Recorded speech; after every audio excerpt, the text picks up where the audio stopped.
Messieurs, dames, bonjour. Je vous prierai de tous prendre place pour qu'on puisse commencer cette prochaine dégustation. J'espère que vous avez tous bien mangé, bien bu surtout. Alors, bienvenue à cette dernière dégustation, c'est presque triste de le dire, de cette édition 2013 de Montréal Passion Vin. Mais une dégustation qui se fera en 2 temps. On voyage en France, dans le vignoble bordelais, cet après-midi. Et on commencera avec les vins du Clos Saint-Martin pour enchaîner dans un 2e temps avec les vins du Château Angélus. Merci beaucoup aux partenaires pour cette dégustation de cet après-midi, la SAQ et grand partenaire de Montréal Passion Vin. Et sur ce, j'aimerais tout de suite inviter Madame Sophie Fourcade du Clos Saint-Martin.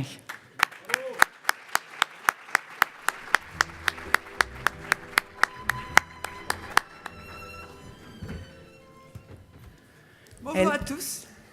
Vous avez terminé votre passage? Vous avez pu vous joindre à nous? Je crois qu'il faut qu'on soit rapide parce qu'on a du travail qui nous attend.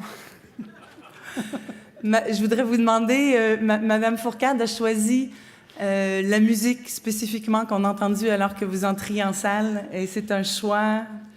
Oui, tout simplement parce que c'est un violon. Un violon, c'est une musique un petit peu minérale, exactement comme les vins que j'aime. C'est un violon aussi dans un orchestre. Et nous, je pense qu'on doit aussi travailler dans un orchestre. On doit orchestrer plein de choses. Donc, c'est pour ça que j'ai choisi cette musique. Le côté vif. Oui, le côté vif, violon. le côté tendu, le côté un petit peu... pas acide, mais un petit peu vif, très très vif de ce violon qui est sur des notes aiguës me plaît. Voilà, tout simplement. Alors, si je peux vous demander, dans un premier temps, de nous présenter la propriété, le Clos Saint-Martin à Saint-Émilion. Le Clos Saint-Martin, d'abord, je voudrais quand même dire que je suis très fière de participer à Montréal Passion Vin 2013. J'admire l'action que vous faites avec tant de générosité. J'admire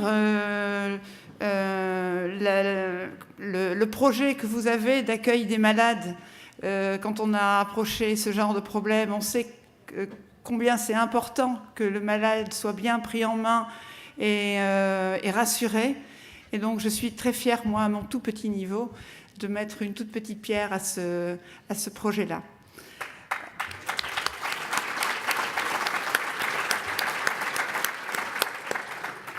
Je voudrais aussi dire combien je suis fière de participer avec cette propriété que je n'oserais même pas qualifier de propriété tellement elle est minuscule. C'est en fait un peu le timbre-poste de Saint-Émilion.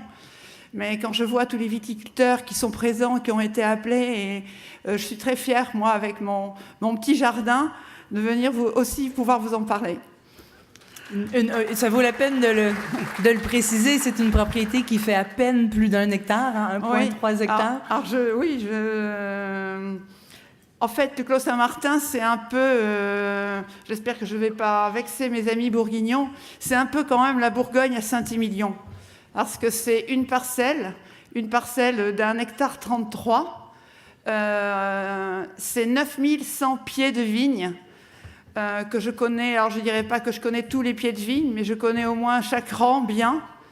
Et donc, cette parcelle, on peut y accorder un soin tout à fait particulier.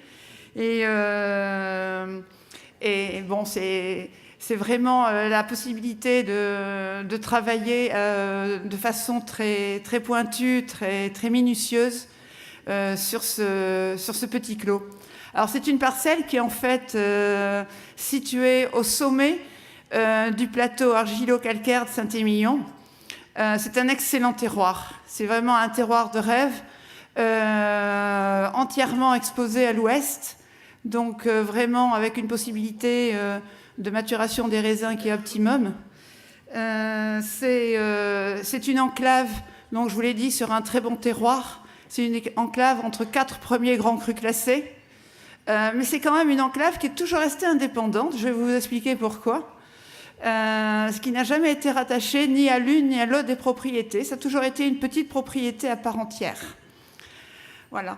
La production du Clos Saint-Martin, c'est très peu, c'est 5000 à 5500 bouteilles par an. Donc j'ai beaucoup de mal à contenter tout le monde. C'est un vin qui n'est pas, c'est pas une étiquette très connue, c'est plutôt un vin d'initié, un vin confidentiel que l'on sort un petit peu du fond de la cave en disant tiens, tu connais pas ça, mais je vais te faire connaître. C'est un peu comme ça que nous fonctionnons et ça me va très bien. Alors l'histoire du Clos Saint-Martin, elle est très jolie. C'est une histoire qui est liée essentiellement à notre beau village. Je pense qu'il y a beaucoup de personnes ici qui connaissent le village de Saint-Émilion, qui est un village médiéval et qui autrefois était un centre économique assez important, puisque c'était un peu le carrefour entre le Bordelais, la Saintonge et le Périgord. Donc Saint-Émilion était un gros village, et sur ce gros village, il y avait 4 paroisses, dont la paroisse de Saint-Martin de Mazras. Et juste à côté de cette paroisse, c'est cette jolie petite église, je ne sais pas si on va pouvoir la voir, mais elle est en photo. Juste à côté, vous avez une maison avec un enclos, un chai sous la maison, un joli petit jardin. C'était le presbytère du curé de la paroisse. Donc le curé vivait dans cette maison, il avait tout simplement son vin de messe et il avait vraiment beaucoup de choses pour être heureux. Peut-être pas tout, mais il avait beaucoup de choses pour être heureux. Est-ce que c'est l'église de Saint-Martin qu'on voit? C'est l'église de Saint-Martin, oui. Bon. En 1850, les paroisses de Saint-Émilion ont été regroupées en une seule. Et notre petite église de Saint-Martin a fermé. Et elle a été reprise par la mairie, par la municipalité de Saint-Émilion. Et que faire de la maison? Elle a été vendue et ce sont mes arrière-grands-parents qui l'ont achetée. Mes arrière-grands-parents qui étaient implantés, enfin ma famille qui était implantée à Saint-Émilion depuis très longtemps déjà, puisqu'elle est arrivée à Saint-Émilion en 1643 avec les Grandes Murailles et le château Côte-de-Ballot. Donc ils ont acheté le Clos Saint-Martin en 1850. Nous sommes donc, moi je représente donc la 9e génération de viticulteurs. Je dirais plutôt de viticulteurs, de vignerons, ou plutôt même de vigneronnes, parce que dans ma famille, ce sont souvent les femmes qui ont présidé aux destinées des propriétés, puisque c'était ma mère, ma grand-mère, mon arrière-grand-mère, un peu mon arrière-grand-père, mais un peu par accident quand même. Donc c'est vraiment une histoire de femmes. Les hommes ont été souvent là pour amener un peu de sang neuf, mais c'est vraiment nous qui sommes attachés à la terre et à la poursuite de cette belle activité. Voilà. Donc je vous disais que ma famille était donc propriétaire de trois grands crus classés, les Grandes Murailles, Côte-de-Ballot et Clos Saint-Martin. Vous savez qu'en France, on a des gros soucis, surtout en ce moment, avec la transmission, avec la fiscalité quand on veut donner les choses à nos enfants.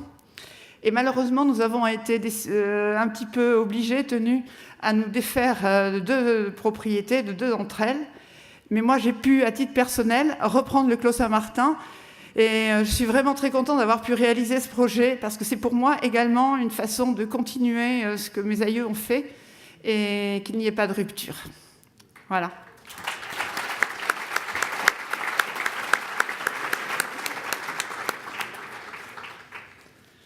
Donc, un attachement tout particulier à cette propriété parmi les 3. Oui, c'était vraiment un attachement tout à fait personnel à cette propriété.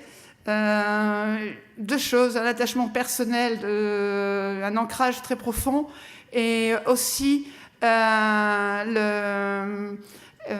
possibilité d'exercer sa passion sur un terroir de rêve. C'est quand même une grande chance quand, souvent on m'a dit que, on m'a parlé de terroir de chaises longues, c'est exactement ça. C'est-à-dire que l'homme n'a pas tellement besoin d'intervenir parce que le terroir fait beaucoup de choses à partir du moment où on sait à peu près bien élever des raisins et les amener à une belle maturité.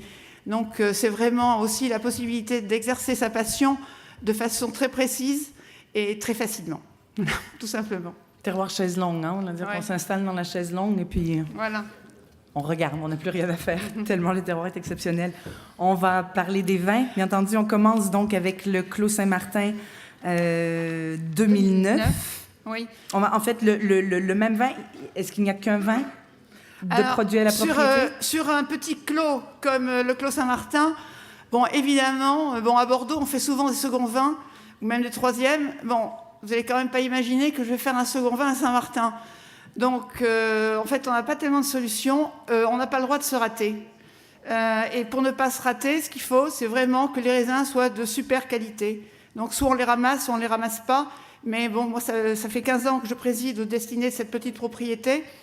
J'ai toujours pu... on a toujours fait du Saint-Martin tous les ans. Mais c'est vrai que l'enjeu, il est là. C'est qu'on ne peut pas rattraper un lot avec un autre. On ne peut pas déclasser parce que sinon, on n'existera plus sur le marché. C'est pas évident du tout de pouvoir manager une petite propriété comme ça. Donc, en fait, il faut vraiment pas se rater au niveau de la venue des raisins et après les vinifications, tout simplement. Et je dois dire que pour l'instant, j'ai eu un peu de chance et que ça a marché. J'espère que... Voilà. Je doute que ce soit de la chance. Ouais. Bon. Donc, le 2009, le premier, pour l'encépagement de la propriété. Hein, alors, l'encépagement, oui, c'est important. L'encépagement est tout à fait classique. Sur le 2009, vous avez 70% de Merlot, 20% de Cabernet Franc et 10% de Cabernet Sauvignon. Aujourd'hui, l'encépagement a un petit peu changé. On est à 80% de Merlot, 15% de Cabernet Franc et 5% de Sauvignon. Donc c'est vraiment un encépagement très, très, très classique de Saint-Émilion.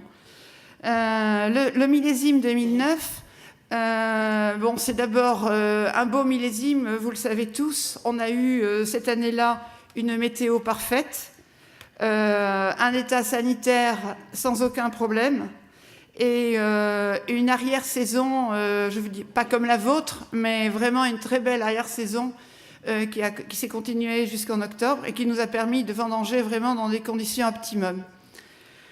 Donc vraiment, c'est une année facile, une année où le viticulteur n'a pas besoin de beaucoup intervenir parce que tout se fait seul. Il n'y a pas de maladie, la maturité est là, tout se fait facilement. Donc c'est une année qui nous a laissé de très bons souvenirs et encore dans la bouteille. Alors moi je trouve qu'au niveau du vin, les 2009 ont une très très belle intensité.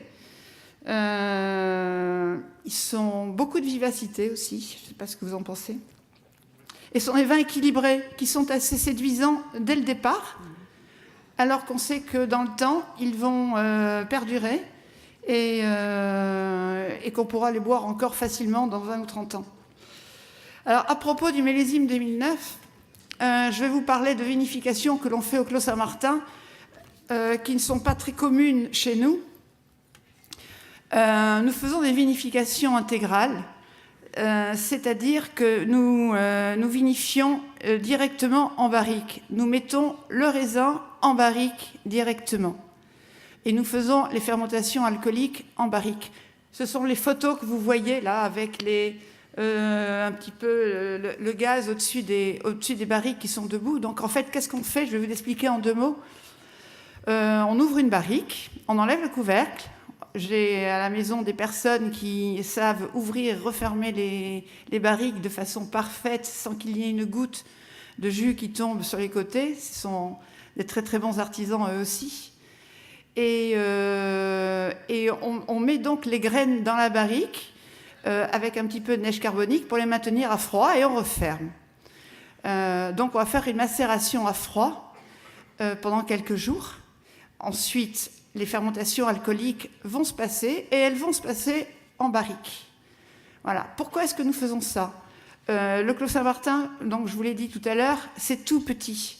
Donc si nous voulons vendanger quelques rangs à bonne maturité, mais laisser les quelques rangs à côté parce qu'ils ne sont pas tout à fait mûrs, on n'a pas tellement de solutions. On ne peut pas avoir de cuve, parce qu'une cuve, il ne faut pas la laisser à moitié pleine ou à moitié vide. Donc le meilleur contenant pour nous permettre de travailler de façon très précise, c'est la barrique. Ensuite, il s'avère que ces vinifications intégrales en barrique développent largement les arômes de fruits, qui est un amalgame entre les tanins du bois et le fruit qui se fait à ce moment-là et qui nous intéresse beaucoup. Alors, on ne peut pas faire ça sur tous les vins, parce qu'il faut avoir des vins un petit peu épaulés, un petit peu charpentés, qui ont une certaine puissance. Mais c'est vrai que le Clos Saint-Martin le supporte. Et voilà, donc je ne dirais pas que c'est 100% de barrique neuve, c'est un petit peu plus de 100%, puisque les fermentations également se font en barrique. Mais vous verrez à la dégustation, je ne pense pas qu'on puisse dire que mes vins sont très marqués par le bois. C'est pas du tout ce que je recherche, mais alors vraiment pas du tout. Pour moi, la barrique, c'est vraiment un outil de travail très très pratique. Voilà. Il y a un côté très soyeux là, de 2009 et vraiment tout en texture. Oui. C'est plus le millésime ou c'est plus justement Je pense que ces vinifications y contribuent, c'est sûr. Oui. Le 2005, le deuxième. Alors, le 2005, en fait, j'ai choisi que des belles années, parce qu'on a eu encore cette année-là une météo à peu près parfaite. On avait en 2005, on a eu en 2005 un été assez précoce, chaud, une fleur qui s'était passée de façon très homogène et assez vraiment de façon très comme on aime. On a eu un petit peu de sécheresse en 2005, ce qui fait que la vigne s'est un petit peu bloquée au niveau de la végétation, et nous on aime bien ça parce que c'est à ce moment-là que ces facteurs de qualité, quand la vigne un petit peu, hein, pas trop, mais quand elle bloque un peu, son énergie se reporte plutôt sur les raisins plutôt que sur les feuilles, et c'est quelque chose qu'on aime bien. Donc on a eu tout ça, on a eu vraiment une combinaison d'éléments très très positifs, et ça nous a permis de faire le millésime que l'on connaît. On a eu aussi un état sanitaire parfait, donc moins on traite la vigne et moins on met de produits dessus, mieux on se porte. Donc c'était vraiment, c'est un très beau millésime. On aimerait vraiment tous les ans avoir la possibilité de travailler aussi facilement. Les techniques de vinification que vous avez décrites? Alors non, en 2005, je n'avais pas commencé à travailler comme ça, parce qu'en fait, je travaille avec Michel Rolland qui me conseille. Ça faisait longtemps que Michel Rolland me disait que je devrais. Bon, j'ai mis quelques années quand même pour l'écouter, parce que c'est quand même un gros travail, parce qu'il y a pas mal de risques, notamment le développement dans ces barriques, de développement de bactéries ou de champignons. Il faut quand même faire très très attention et travailler de façon très très nette, parce qu'on n'a pas le droit d'être un tout petit peu négligent. Donc c'est pour ça que pendant quelques années, je me suis fait un peu tirer l'oreille. Et puis bon, en 2008, c'est à partir du millésime 2008 que j'ai commencé à faire ces vinifications. Et c'est vrai que là maintenant, il ne me viendrait pas à l'idée de revenir en arrière. Je trouve que c'est vraiment on a vraiment la sensation du travail bien fait et d'aller jusqu'au bout de ce qu'on peut faire. La grande différence avec le millésime 2005 et 2000, alors, par rapport à 2008 et 2009, au niveau des vinifications, est-ce qu'il y avait moins de macération préfermentaire, ou est-ce que la fermentation ne se faisait pas en barrique? La fermentation se faisait encore dans 2 petites cuves, et ce qui ne nous donnait pas tout à fait satisfaction, dans la mesure où nous étions obligés de vendanger en 2 fois. Et là, cette année, pour un millésime comme le 2013, imaginez-vous, j'ai vendangé en 6 fois. 6 fois sur un hectare 33. Donc vous voyez, on fait vraiment du sur-mesure, et on se balade dans les quelques rangs. J'en ai pas tellement, hein, c'est pas ça qui me fatigue trop, mais on vendange vraiment au moment optimum, quand on veut. Et après, donc, chaque barrique est identifiée comme un lot, et on le traite comme une cuve. Hein. Ce sont nos cuves à nous. Hein. C'est tout petit, ça fait 225 litres, c'est pas énorme. Voilà. Il y a évidemment une différence très nette entre les 2 vins. Oui. Difficile à dire encore, évidemment, à ce stade, quelle est la différence due au millésime et laquelle est due aux différences dans les vinifications. parce qu'un vin est beaucoup plus jeune que l'autre. Oui. Donc, ce sera dans le temps qu'on... Je pense qu'il y a une concentration peut-être supérieure dans le 2005, il me semble. Et je trouve que dans ce 2005, il y a quand même une très belle longueur en bouche. Je trouve que vraiment, il se prolonge. Je le pense quand même, contrairement au 2009, je pense que le 2005 est, entre guillemets, moins prêt à boire que le 2009. Je pense qu'il a besoin d'attendre. C'est un millésime tout en puissance. Et je pense, bon là, on le déguste. Mais au niveau du plaisir que l'on peut avoir à ouvrir une bouteille, moi, j'irais plutôt vers un 2009 que vers un 2005, il me semble. Mais ça, c'est vraiment, je pense, général au millésime. Hein, ils mettent souvent, ce matin, on parlait de nos millésimes, ce sont un peu comme nos enfants. Hein, ils sont plus ou moins prêts, chacun à son rythme et chacun fait comme il peut. Et nous, on fait derrière ce qu'on peut aussi avec le caractère qu'ils ont. Et là, c'est exactement pareil. Je pense que le 2005, c'est encore un adolescent, ça c'est sûr. Voilà. Donc, est-ce qu'au niveau de ces vinifications aussi, c'est une recherche de rendre les vins plus accessibles en jeunesse? Oui, c'est tout à fait. C'est une volonté de les rendre plus ronds, de développer le fruit, d'aller vers l'élégance, de surtout pas aller vers la lourdeur, et c'est vraiment de les rendre plus vifs, toujours plus pour mettre en exergue cette minéralité que l'on a grâce à notre roche calcaire, et pour profiter absolument de cette chance que l'on a d'avoir ce terroir, et développer cette minéralité qui est tellement importante pour la garde des vins et pour le plaisir qu'on a tout simplement de les boire. Et qui s'exprimera peut-être mieux encore dans le temps. Dans le temps, certainement. Oui, certainement. Le troisième vin, un autre, comme disait Mme Fourcade, on est un peu choyé avec les millésimes aujourd'hui, quoique dans la décennie 2000, Bordeaux, je crois, en général, a été choyé. Oui. Il y a eu des grands millésimes comme 2000, 2005, 2009. 2010, c'est déjà la décennie d'après, mais même des millésimes considérés moindres comme 2001, qui a peut-être souffert de venir après 2000, qui donne aujourd'hui, quand on les boit, des vins absolument grandioses. Oui. 2001 est un millésime fabuleux, qui a eu... moins bonne presse au départ. Moins bonne presse au début, mais maintenant, tout le monde est d'accord pour reconnaître que 2001, c'est un millésime d'un équilibre extraordinaire, et qu'on n'a pas soupçonné au départ. Mais c'était tellement difficile d'arriver derrière 2000. C'était vraiment un héritage un peu lourd. Mais maintenant, c'est vrai que c'est un millésime qu'on apprécie beaucoup. Et donc, à part 2002, qui était vraiment peut-être plus difficile, toute cette décennie-là... Moi, j'aime bien. En fait... pour moi, le 2002, c'est un millésime qui n'a pas été facile à faire, parce qu'il y avait des tanins pas possibles cette année-là. Mais en fait, avec le temps et le vieillissement, ces tanins se sont arrondis. Et moi, je trouve qu'aujourd'hui, il y a de très beaux 2002. Et je trouve que finalement, c'est une année intéressante. Pour moi, dans la décennie, le millésime avec lequel j'ai eu le plus de mal, c'est le 2003.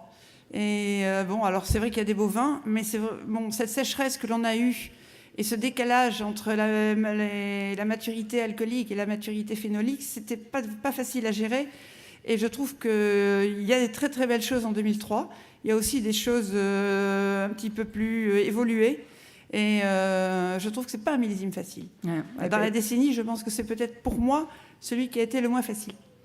Et le 2000, donc, le dernier qu'on a le plaisir de goûter. Alors celui-là, avec le nom qu'il portait, ça aurait quand même été... Il aurait vraiment fallu qu'il soit pas bon pour qu'il ait une mauvaise réputation. Mais c'est un millésime qui a pas été si facile que ça, parce que d'abord, on a eu un hiver doux, donc une pression du mildiou qui était assez forte. On a eu un été pluvieux, ce qu'on n'aime pas du tout pour la fleur. Donc ça commençait plutôt mal. Et puis fin juillet, le beau temps est arrivé. Ça ne nous a pas quittés jusqu'aux vendanges. Et donc on a quand même réussi à faire... il y a quand même eu des belles réussites, notamment en Merlot, c'est vrai, cette année-là. Et on a vendangé de façon assez homogène et on a fait un beau millésime. Alors franchement, je pense qu'il est beau aussi parce qu'il s'appelle 2000. Hein. Mais bon, intrinsèquement, c'est quand même un millésime tout à fait honorable. Mais je pense qu'à l'époque, il a été monté en épingle du fait de son nom, tout simplement, ou de son chiffre. Voilà. Mais je trouve que ce sont des vins qui ont une belle intensité, une certaine fraîcheur. Je ne sais pas si vous... si on le goûte pareil. Une belle complexité. Voilà. Et on le ressent encore plus avec le temps. Dans le 2000, la fraîcheur est encore très présente pour un vin de 13 ans. Je trouve qu'on trouve encore des notes de fruits rouges. Le cassis, moi je trouve qu'il y a du cassis. On est très loin des notes tertiaires encore. Oui, on en est encore loin, ce qui est quand même plutôt de bon augure. Une longue vie encore devant lui. Oui. Des questions de la salle, des commentaires? Oui, monsieur. Vous êtes allé chercher M. Roland en quelle année comme consultant? Puis ensuite, quand vous êtes allé le chercher comme consultant, qu'est-ce que vous recherchiez? Qu'est-ce que vous vouliez que M. Roland apporte à vos vins? La question était depuis quand Mme Fourcade travaille avec M. Roland et pourquoi elle a décidé de travailler avec lui? Alors j'ai voulu travailler, quand j'ai repris les rênes des propriétés familiales en 98, j'ai voulu travailler avec lui. Parce que je savais que c'était un homme qui travaillait très bien et que on avait pas mal de liens d'amitié et tout ça qui faisait que je savais qu'on allait bien travailler ensemble. Quand il est arrivé, il m'a posé une question. Il m'a dit « Qu'est-ce que tu veux faire comme vin ?» Et là, je lui ai répondu « Je veux faire des vrais et des grands Bordeaux. » Je pense que si j'avais dit à Michel Rolland « Je veux avoir une super note chez Parker », on aurait fait des vins différents. Mais je n'ai pas voulu lui dire ça. Je lui ai dit, je veux faire des grands Bordeaux. Et on a donc toujours continué dans cette lignée. Et souvent, on me dit, mais c'est pas vrai, on n'a pas l'impression que vos vins, ils sont signés Michel Rolland. Eh bien si, mais je pense que Michel Rolland, il fait les vins qu'on lui demande de faire, tout simplement. Et voilà, et moi, ce qui m'intéresse, c'est le respect du fruit, le respect du terroir. Et je pense qu'on réussit.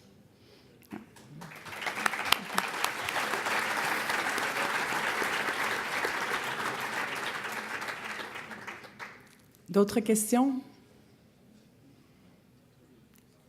Des commentaires? Non, moi je peux tout simplement dire que ce petit clos Saint-Martin, c'est un... Alors, je suis assez étonnée quand même au Québec parce que je trouve que vous êtes quand même nombreux à connaître ce petit clos Saint-Martin qu'on a tellement de mal à diffuser. Mais c'est là qu'on voit quand même que vous êtes on a bon goût. En amour avec Bordeaux et surtout des fins connaisseurs. Parce que je trouve que vous êtes nombreux à le connaître et j'en suis très très touchée. Mais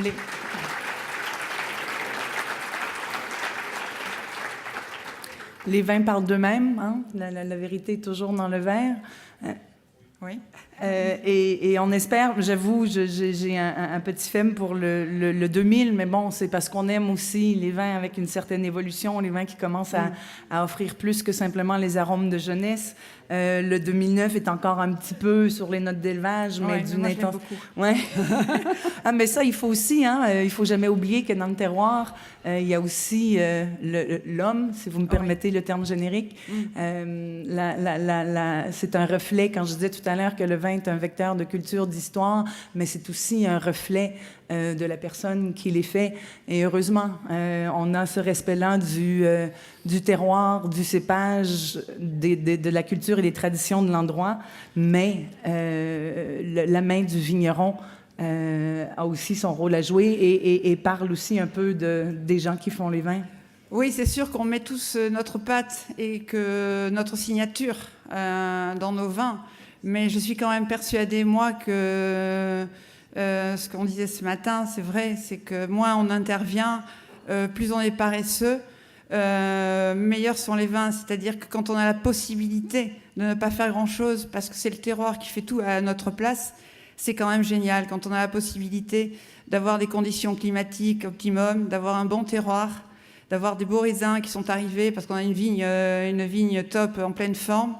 En fait, on a très peu de travail à faire dans le chai et je pense que c'est peut-être la meilleure façon d'être sûr de réussir un beau millésime. Je pense qu'effectivement, le rôle du viticulteur, ou de la viticultrice, parce que ça j'y tiens, c'est quand même de mettre en évidence son terroir, point. Voilà, de faire du vin et de mettre en évidence le beau terroir que l'on peut avoir. Donc la marque du viticulteur ou de la viticultrice, mais de laisser faire les choses quand on le peut, évidemment. Voilà. Et quand on a quelque chose d'extraordinaire avec quoi travailler. Voilà, exactement. Je tiendrais simplement à souligner encore une fois la petitesse de ce domaine et de sa production. Mme Fourcade disait qu'ils sont sur le magnifique plateau calcaire là, de Saint-Émilion, entourés de voisins prestigieux. D'ailleurs, voisine de notre prochaine invitée, tout à côté d'Angélus, vous parlez... On est tout à fait... on n'est plus que proches. On est vraiment voisins. Quand vous vendangez, vous parlez d'une vigne à l'autre. Rien ne m'échappe de ce qui se passe à Angélus. On va vous garder avec nous pour la prochaine dégustation pour nous révéler tous les secrets non dits. Mais oui, pardon, une dernière question. Oui, j'aurais voulu savoir que vous mettez donc les grains directement dans les barriques. Oui. À quel moment vous pressez? Ah, mais après, comme si c'était dans une cuve. C'est-à-dire, vous savez... Pardon, on demandait les raisins, on met les raisins directement dans les barriques. Quand est-ce qu'on presse le raisin? Alors, tout simple, exactement comme si le vin était en cuve. C'est-à-dire que, bon, on est vraiment, quand je dis des artisans, c'est vraiment des artisans. C'est-à-dire qu'on va réouvrir la barrique, enlever ce qu'il y a à l'intérieur, le jus, le faire passer dans la presse et le remettre en barrique, tout simplement. Voilà. Ce ne sont pas des barriques adaptées, ce ne sont pas des barriques spéciales, hein. Ce sont des barriques normales, avec des chauffes moyennes, parce que je ne veux pas donner justement trop de boisé à nos vins. Mais on réutilise les mêmes barriques. On travaille vraiment de façon très, très artisanale. Je pense qu'il y avait des photos qui ont dû défiler. Vous avez vu les personnes qui tournaient les barriques. Les barriques sont sur des roulements, qui nous permettent de faire des rotations. C'est l'équivalent, en fait, en barrique, de ce qu'on fait, des remontages que l'on peut faire en cuve. Mais tout ça, c'est vraiment très artisanal, hein. Si on veut rajouter de la neige carbonique, on va le faire par la bonde, parce que c'est le seul moyen. Voilà, on travaille vraiment comme des petits artisans. Mais d'ailleurs, quand on a vu une photo du chai, je ne sais pas si vous avez... Je ne veux pas dire qu'on avait l'impression d'être dans le salon de quelqu'un, hein, mais ce n'était pas l'image qu'on a habituellement des grands chais bordelais. On réalise la petitesse de l'entreprise. Donc, encore une fois, un peu de 3 hectares, seulement 5000 bouteilles de produits par année. Donc, Mme Fourcade, merci. Alors, par contre, je voudrais simplement faire une petite remarque. Le Clos Saint-Martin, c'est tout petit. Mais surtout, ne l'assimilez pas à un vin de garage.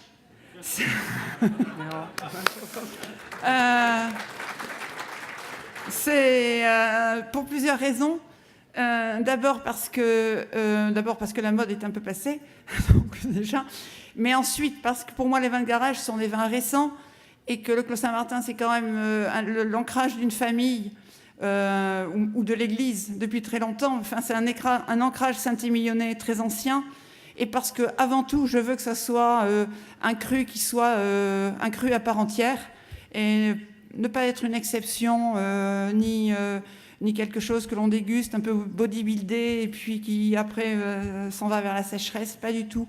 C'est le Clos Saint-Martin, c'est un vrai cru miniature. Voilà. Et donc, vu cette nature miniature, merci infiniment de votre générosité envers Montréal Passion Vin et tous les amateurs d'ici.